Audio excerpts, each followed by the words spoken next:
We were the one brand that was nationwide. When that happened, we started looking around at different products, see what the next thing is. Our Cool Zone ultrasonic dry mist fan with mosquito repellent and Bluetooth speakers. You just rattled off like 3 different products that you guys somehow managed to figure out how to put them into one, which is incredible. That's something that we came up with, designed it, brought it to market. Always just trying to find something new, something different.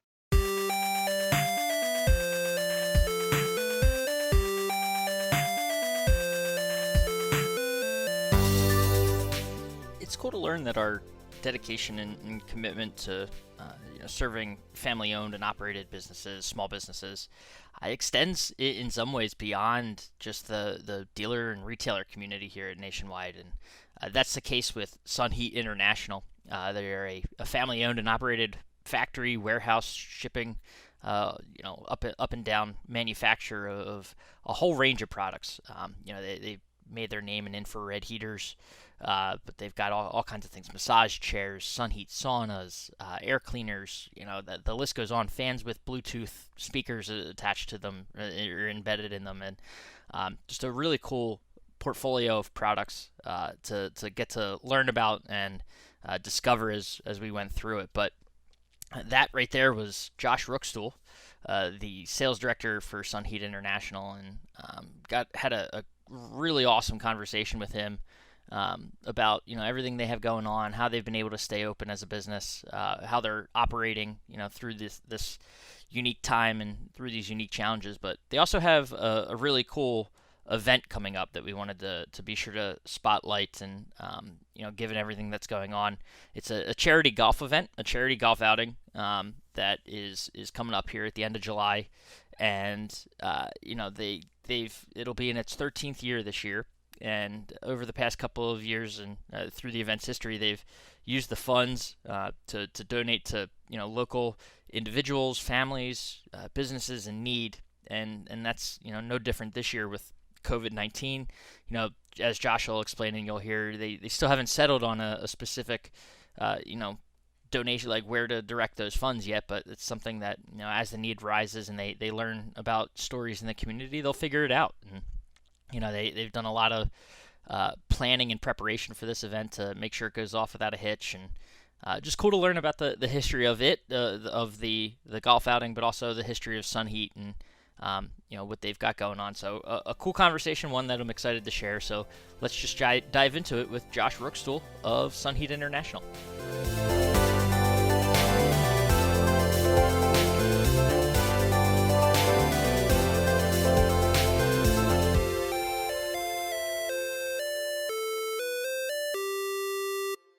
All right, we're back on the Independent Thinking podcast, and right now, pretty cool opportunity. Excited to talk to one of our vendor partners here at Nationwide, and Mr. Josh Rookstool, Director of Sales for SUNHEAT International out there in Nebraska.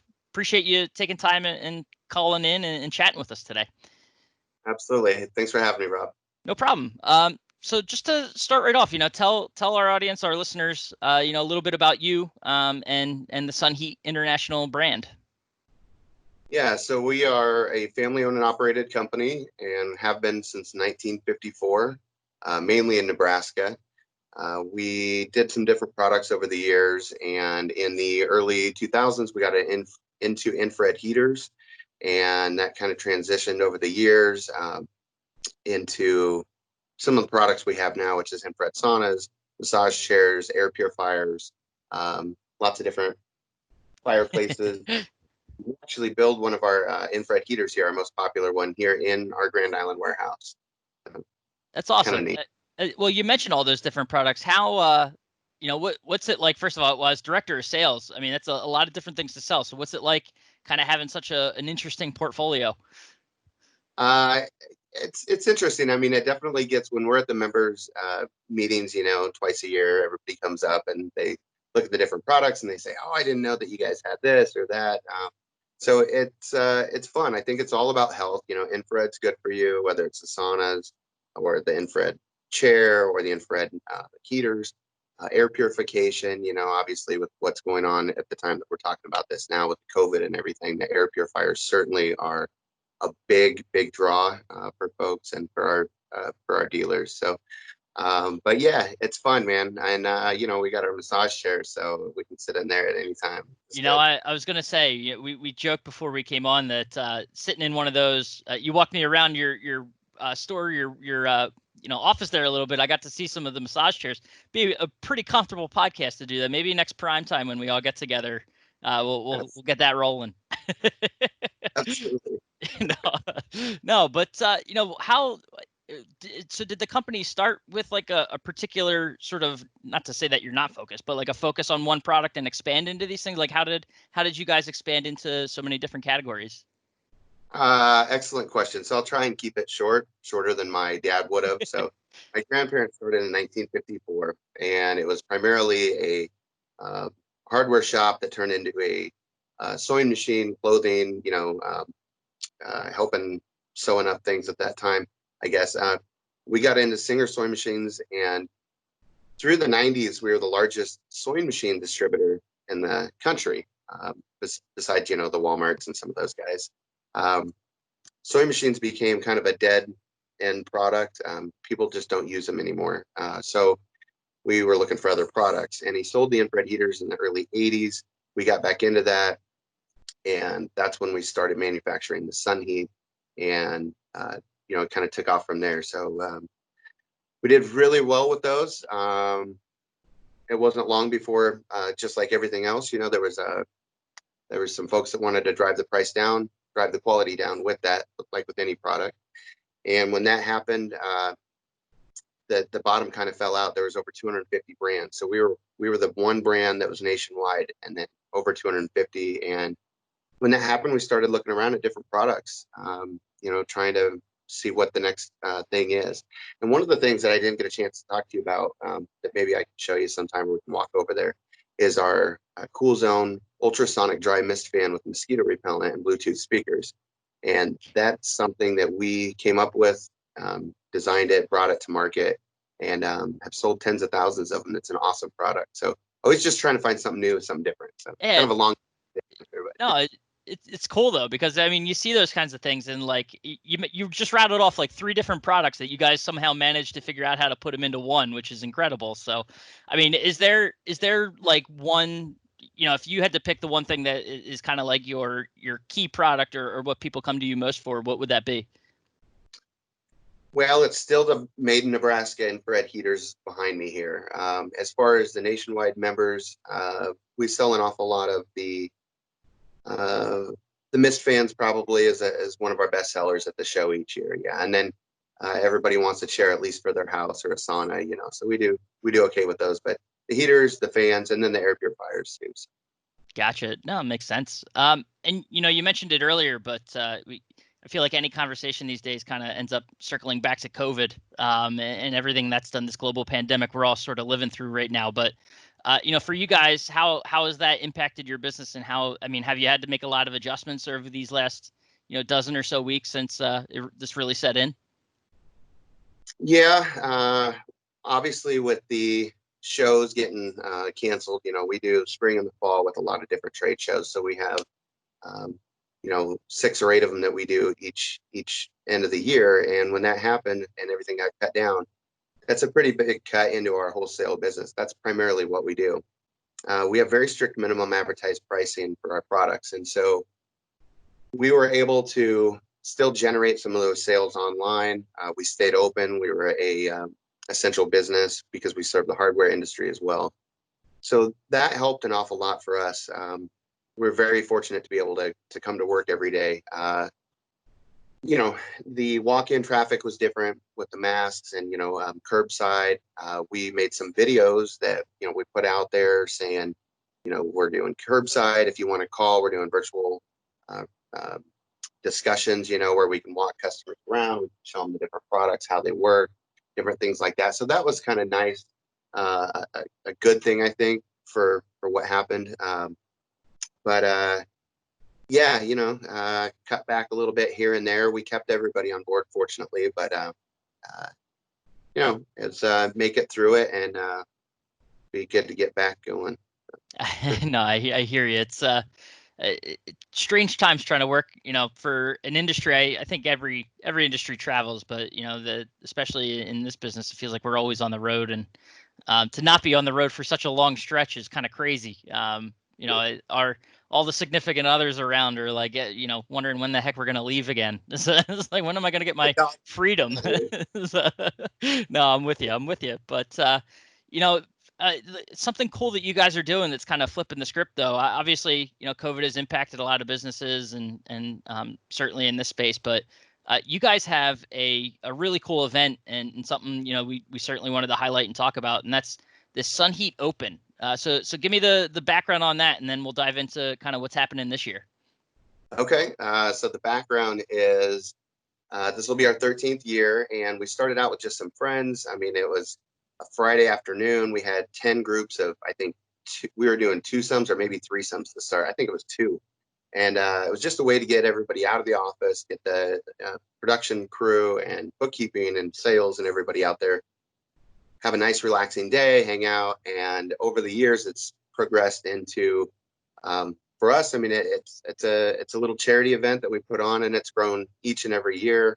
We've done charity to Big Brothers Big Sisters, teammates program, which maybe not everybody knows who they are, but it was a Tom Osborne and Nancy Osborne deal for kids mentoring. Gosh, we did somebody that had a liver transplant. We gave them some money, some other doctors' bills. So yeah, just things like that. So it's been really nice. We've got a lot of support, volunteers. Even Nationwide's actually donated the last couple of years that we've reached out to John Lang. So it's been awesome. So That's no. appreciate that. So, Hey, well, I can't. I'll take the thanks, but I'll pass them along. No, but that's really cool, and certainly something, I think, as an organization, I'm here less than a year, and one of the things that always stood out to me, kind of watching Nationwide from afar, is sort of the commitment to what giving back, and you kind of see that at the trade shows, and it's always awesome when you see it also in the vendor and member community as well. So I know this year, was there any concerns this year as you were getting close to the event or planning for the event because of the coronavirus? yeah, and there still is actually, Rob. I mean, we've got some things we're not sure how check-in's going to go. Are we going to have dinner afterwards? Normally we have it in the banquet area or on the porch or patio. Is that going to happen? Is it going to be a grab and go lunch? I mean, so we're still looking into that. It does look like it's going to happen. Recently, around here anyways, it went from one person per cart into two people per cart now. So that looks like that's going to happen, and but yeah, it was a little bit scary at first. I think getting donations was the biggest scare factor. Not everybody has a lot of money right now to just be donating. So, but it's been good so far. Gotcha. Well, and then also, to the point of COVID, you guys have turned this event around this year, and explain kind of what you guys are doing this year for your who it's going to be benefiting. Well, we're going to do it's a COVID-19 coronavirus, and basically we're still about a month and a half out from our actual event. We have not decided on an exact person or group or business or businesses that we're going to donate to. I think that maybe it'll kind of come to us here in the next few weeks, but we'll generate hopefully $6,000 to $7,000 or so this year, and we're just going to find somebody that's in need, or a family in need, or I don't know, maybe it's a, a home, like I don't know, we'll see. It'll happen though. It'll come up. We'll think about it. We're still thinking about it. We don't want to just pick somebody at random. So, and if it's not decided by that particular date, then we'll find somebody that it goes to a good place where it's going to be spent. And then 100% of the donations, like with Nationwide and the others, they all go directly to the final check that we write. So we play lots of games. I'll just tell you real quick because it's kind of fun. We have like golf pong, where you got to chip the balls into the buckets. We have Wheel of Fortune. We have yard darts. We have Bago, Polish Wow. horseshoes.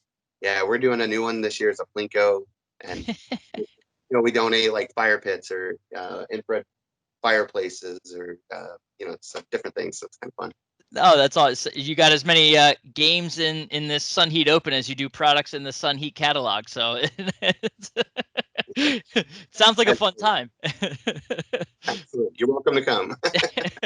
Well, hey, I wish if traveling was an option, it's something I would absolutely consider. I know this year's tough, but yeah, and Nebraska's a place I've never been, so in the future that definitely sounds like I'll have to take you up on that. But no, but and then kind of looking ahead, previewing the second half of this year, whether it's this event moving forward or just business in general. I mean, what's the outlook like for you guys? As 2020,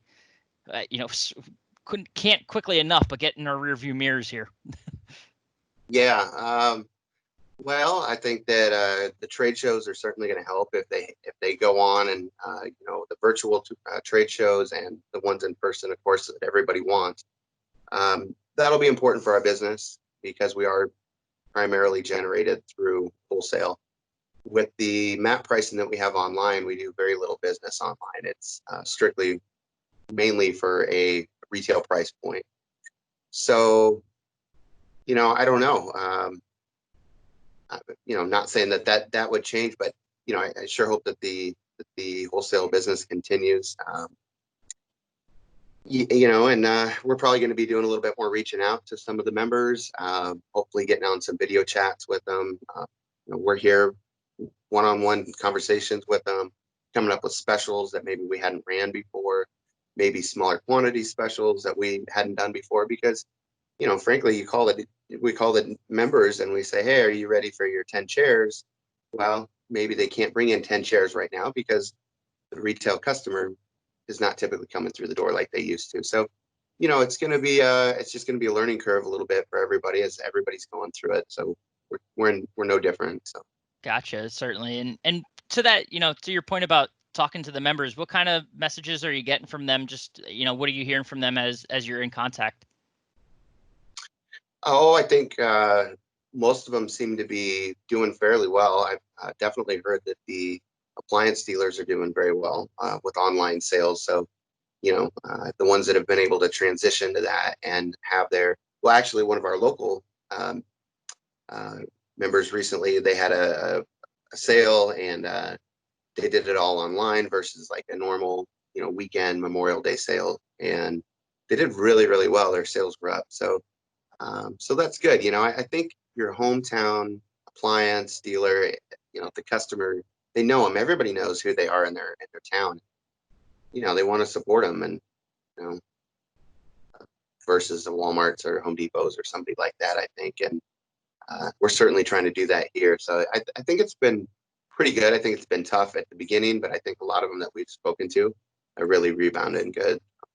It's awesome to hear, and certainly, uh, you know, doing everything we can on our end to make sure that they get through the rest of this year as successfully and smoothly as possible. But no, it's awesome to hear from you, Josh, and everything you guys have going on, and certainly about the SUNHEAT outing, so the SUNHEAT Open, I should say. So I look forward to, fingers crossed that everything goes off smoothly and that you guys can have. Sounds like you will. But look forward to kind of hearing how it goes, and pictures of the event. I want to see how these games unfold. So Absolutely, man. That's the best ones, the funnest ones. None of them have me in the sand. oh, that's I awesome. Well, appreciate you having me on. I really do. And we the members are nationwide. Since you're new to the group, honestly, it's a family feeling. Even when you're one-on-one working on the final numbers and writing up a ticket or entering it in, it's still that family feel, and that's why we continue to want to be a member of the group. Or a vendor for the group. It's awesome. So it's always good to hear that. Yeah, it's always good to hear that. So we appreciate it, and nothing but the best with this event. For those that want more info, where can they go to find out more info about SUNHEAT and the SUNHEAT Open? Well, you could go to our Facebook page, which is the @Original SUNHEAT, or you could just email me. It's josh@sunheat.com, sunheat.com. Cool, and we'll share that info in the description and video version. You can check it. It should roll across your screen. So no, that's awesome. Josh, appreciate it. Great catching up. Hope to do it in person here soon. Once all this gets behind us. But appreciate you coming on. Hey, I appreciate you, buddy. Take care, man.